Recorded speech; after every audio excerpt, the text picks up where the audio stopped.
আসসালামু আলাইকুম দর্শক, গুলশানের মতো জায়গায় কক্সবাজার হয়ে গিয়েছে। দেখতে পাচ্ছেন প্রচুর পানি। এক কথায় কালকে ভালো ছিল, আজকেই কিন্তু একবারে সব শেষ। আর গুলশানের মতো জায়গায় দেখতে পাচ্ছেন তারেক রহমানের দৃষ্টি আকর্ষণ করছি, আপনারা এটা খুব দ্রুত একটা সিদ্ধান্ত নেবেন। আর এইখানে কিন্তু দেখতে পাচ্ছেন রাস্তা অলরেডি কিন্তু ভেঙে গিয়েছে। ফুটপাত যে রাস্তাটা ছিল সেটা কিন্তু অলরেডি ধসে পড়েছে। তো গুলশানের মতো জায়গায় এই অবস্থা, এটা কিন্তু মেনে নেওয়া যায় না। তো ভিডিওটা প্রচুর পরিমাণে শেয়ার করবেন, একটু তারেক রহমানের দৃষ্টি পর্যন্ত যাতে যায়।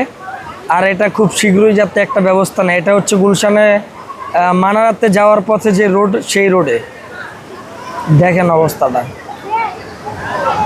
পুরা বন্যা একেবারে। মামা রাস্তা তো বন্ধ, মামা যাইবা কেমনে? মামা রাস্তা তো বন্ধ, যাইবা কেমনে? সরকারের একটু বলো রাস্তাটা জানি দ্রুত ঠিক করতে।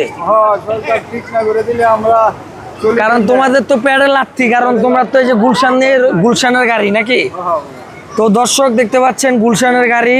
তো সরকারের দৃষ্টি আকর্ষণ করছে যাতে রাস্তাটা খুবই দ্রুত ঠিক করা হয় এবং রাস্তাটি খুলে দেওয়া হয়। তো সবাই ভিডিওটা শেয়ার করবেন, ভালো থাকবেন, আসসালামু আলাইকুম।